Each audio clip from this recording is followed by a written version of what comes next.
ole tunai hianin Easter Sunday ya caution hote na kan thingpui in tu ning lum sak tu te biang biang na hon kan mang lok do na ni champan mi khoi na in hu ye when tan bi ka ko kan mai sila pagina aron si man ne caution ei tu shim shim ina siama ni ni eng tika changin nge in boy pui sunrise service si ka tang khan kan pui chana tui do khop mai in va to em do khop mai champan in atania eng tika changin nge champan hi in boy pui tôi không riêng ta về rồi in không riu ge mai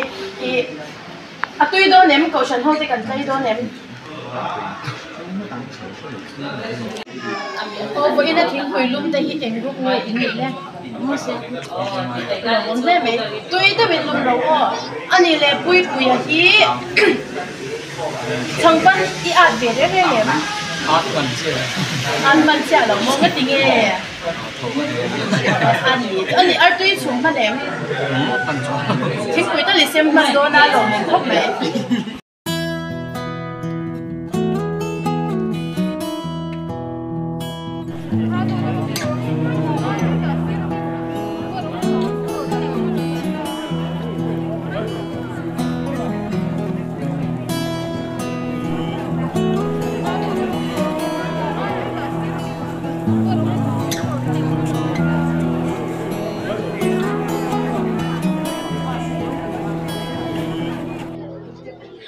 Iswa athia athole nuwa khanin tu hne na nge ain lar masak ber Mary Magdalene ne na khan ain lar ma sagar ni thole na hla a hian eng hla nge I du ber khana lo omta ti khania a thouta fakru iswa thouta te ka vo in hi eng ni nge kha Easter Sunday van shem vo in hi eng ni nge kha Easter Day vo in a hianin Easter Sunday kan manga vo in a thau kha tu nge kha Iswa van shem Iswa Krista kan tan thia a thole na hi eng ang takin nge iril ruwa a tho iswa thole na hi kachol na ani kadam na ani kathamwan na ani chu ani mai kumina caution hoten Good Friday le Easter Sunday kan man hi caution hoten tharau lama kan hlok pui ni sha em lok pui te re bai hey in khom kan thakop me kum dang zong zong ni kum Good Friday te Easter Sunday kan khom ko in khom kan tha zai nuama boro kan nuama chon lam po kan tha ba ka thur thil tu sermon chang tu te zong zong pon an sermon an ti tha in ka sia kan lok pui ko lo tu kan lok pui tak zet zet ani mi khwal po kan nei tha anuam kan ti den khom zai khom pon nuam khop mai vo in hi eng ni nge kha Easter Sunday pu vo in ni hi imang nuam em mang nuam e anuam along ko san mi te ti zo zai mu khom chu pathian pagan om khom chu anuam along chu gom chuang nei nem vo in hi a special big ria ni sha em sha eng wange iswa thole na ania Easter Sunday ni wangin eng wanga Easter Sunday hi mangnge kan ni kan tan min tlan tura thi na ne a thole na se reng nan Iso Krista thole na se reng nan kan mangani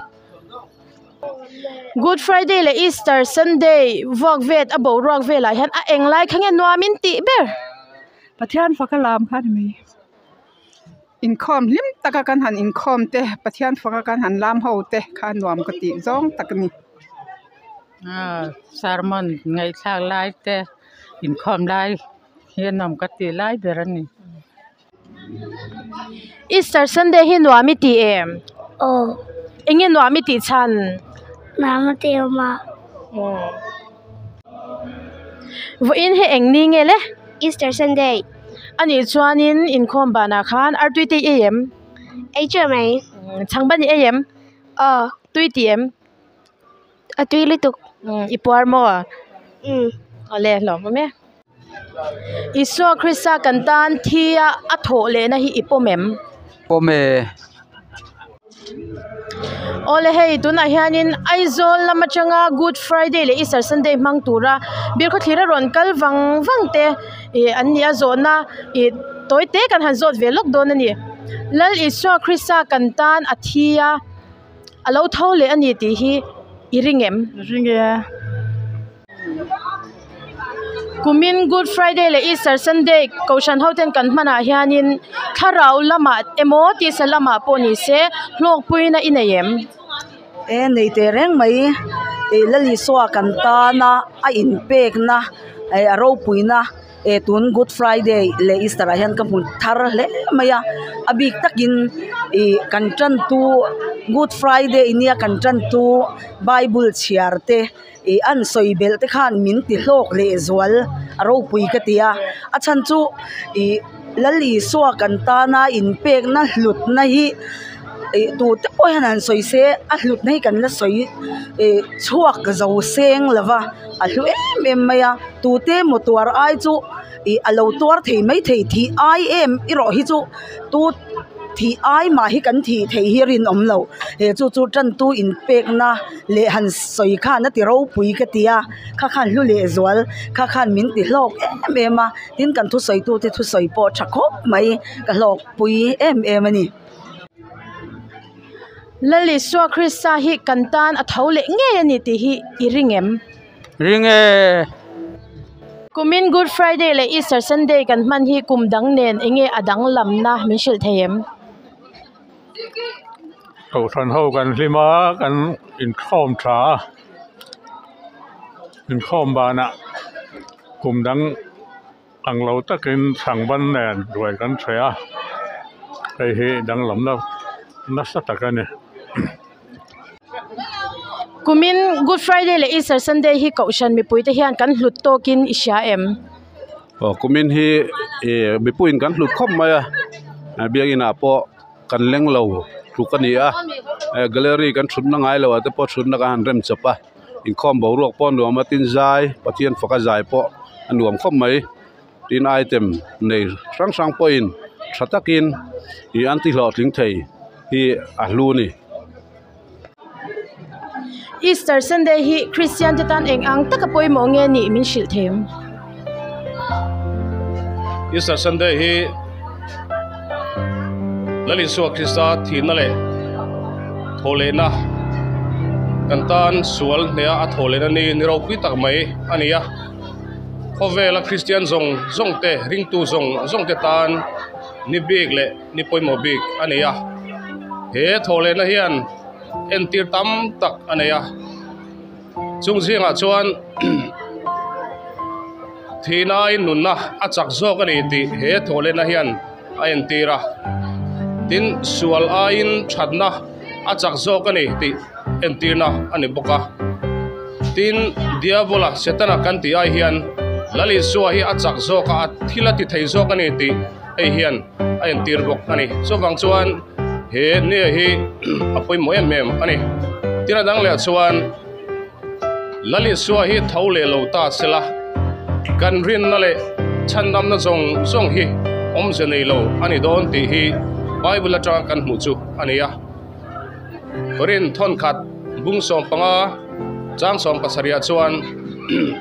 tin thole na hi om lo ta sela in rin chu eng ma lo mai anianga in suala in lo om reng don ani tin asoini lali soi thole lo ta sela zol nei tena an lo soi zong pathian tu hi do ta chang don tina ania suala kan lo om reng don tina ani amera cholali Iswa Krista a thole wangin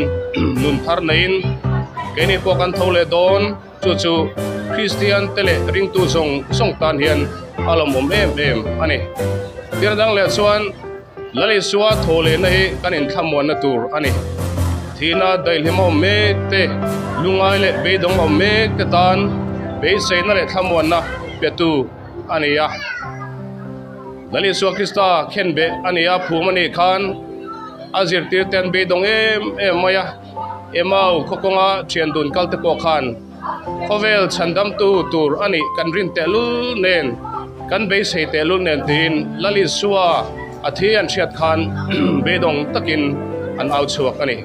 amera chol lali suwa athole an hena ain lara an hena thamona thu asoi khan an thinlung alo har huai ani kha kene po thina dailhim omme te beidong chin te tan helali suwa krista lo thole hian be seina nu min pe ani ama in kan la thole dona hoina kan mai kal ta te song po hi he thole na mang hian kan lain mukhom le don ani chu bang chuan he thole na ni niropui taka hian lali suwa krista paka ama choi moya hun kan man selai ring tu tena kan ti tu le kan mo purna ni ti i thar le angu kalome